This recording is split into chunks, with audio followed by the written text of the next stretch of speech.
Since we've understood what a median is just a while ago, let me introduce you to some other related terms called quantiles and percentiles before we go and understand the equivalent of standard deviation called median absolute deviation. First, let's understand what are quantiles and percentiles. Right? First, I'll explain you what is a percentile so that explaining what a quantile is becomes very, very straightforward. Okay, let's go and take an example here. Let's assume I have a data set X, right, with 100 values. Let's assume this is sorted. I'll just put X subscript S, which basically means it is sorted, right?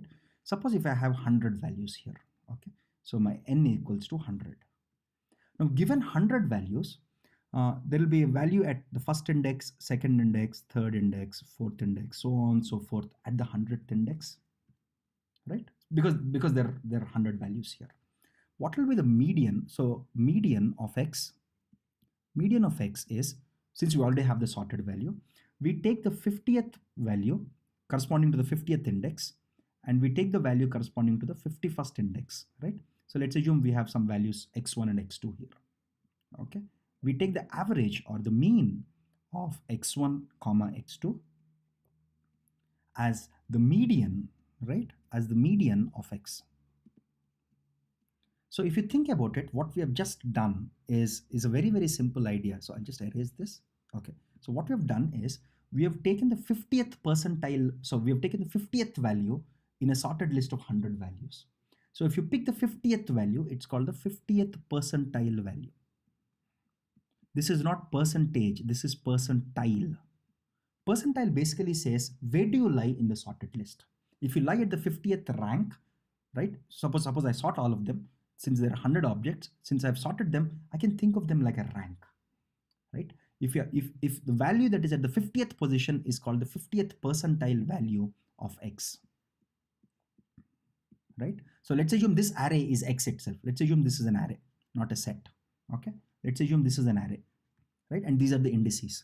So the value of XS corresponding to the 50th value, 50th value, whatever the value is, this value could be any value depending on what this array is, right? That is a 50th percentile value, and 50th percentile value is nothing but your median. If you think about it, your 50th percentile value is nothing but your median, right?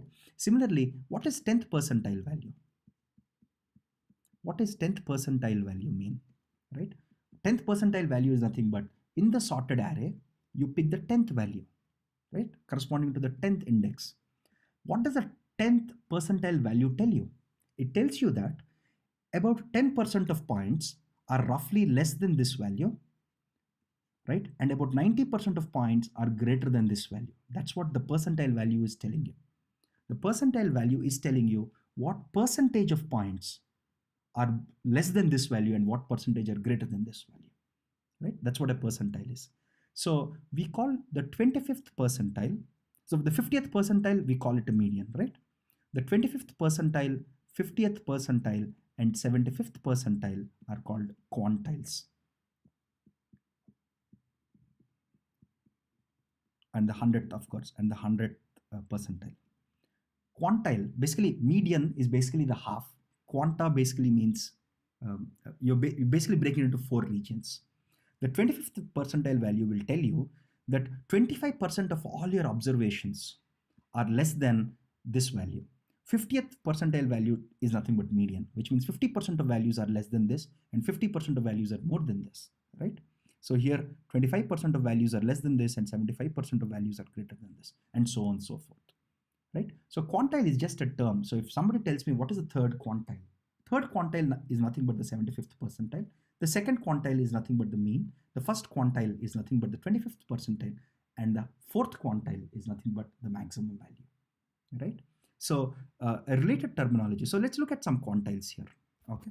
So if you look at, so quantiles can easily become, your NumPy basically has percentile function, and you can say which percentile you want. Here I'm saying that I want all the percentiles between 0 to 100 with a gap of 25. So if you look at the output of this, what it gives us is, it tells me that for iris setosa, my 25th percentile, my 0th percentile. So this is 0. So in this case, what it's doing us is, it's giving us the 0th percentile, 25th, 50th, and 75th, right? These are the quantiles. Different libraries implemented differently. You can have 0, 25, 50, and 75, or you can have 25, 50, 75, and 100, right? I think NumPy is implementing so this is the minimum value. The minimum value we know is 1. This is nothing but your median. This is your 25th percentile. This is your 50th percentile, and this is your 75th percentile, right? And the 100th percentile is nothing but, so when you say quantile, so if you look at this code is very, very straightforward. You are saying that you want, oh, so what actually the reason we are getting 0, 25, 50, and 75 is because of this. Because I said, get me the values, get me the percentile values from 0 to 100 with a gap of 25. Okay, so of course 0 will be there. 0 plus 25, 25, 25 plus 25, 50, 75, and 100 won't be there because it's a max value, right? So these are the percentiles, the 0th percentile, 25th percentile, 50th, and these are your quantiles. Similarly, you can also get 90th percentiles, right? 90th percentiles are very, very useful. Let's look at the 90th percentile values, right? The 90th percentile value for Setosa is 1.7, for Virginica and Versicolor are 6.31 and 4.8. Now, you might say, why the heck a 90th percent? Why did you pick up 90th percentile specifically? So let me give you an intuition. Let me connect it with a real world use case. So let's say, Jum, you work at an e-commerce company like Amazon. Of course, I'll keep bringing up Amazon examples because of my personal biases. I love this great company. Again, FYI, I worked there for 5 years, so I'll have my biases. Please bear with them. Sorry. So let's assume the time it takes. Suppose I have an array of all the times it's taking for a product to go from the time a person ordered to the time it's delivered to him. So let's assume I have delivery times, right? So let's assume I have delivery times. So it could be, let's say, 1 day, 1.5 days, 2 days. So let's assume these are all delivery times of some, let's say, 10K shipments that Amazon did in a short duration of time, right?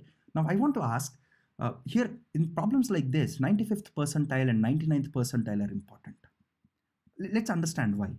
If let's say my 99th percentile is 4 days, so let's say my 95th percentile is 4 days and my 99th percentile is, let's say, 5.6 days.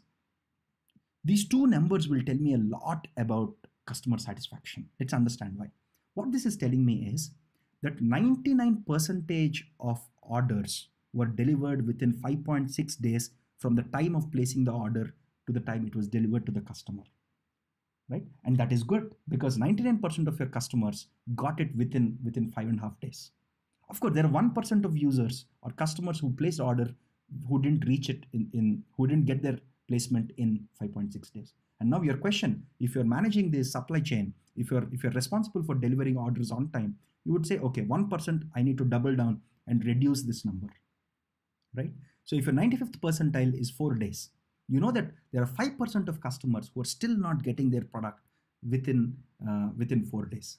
And now you would say, I want to understand why that's happening. So a single number like a 95th percentile or a 99th percentile could be extremely important. It's a single number that will help you very well in understanding whether your customers are happy or not. Okay, so a lot of times people use percentiles instead of standard deviations and things like that.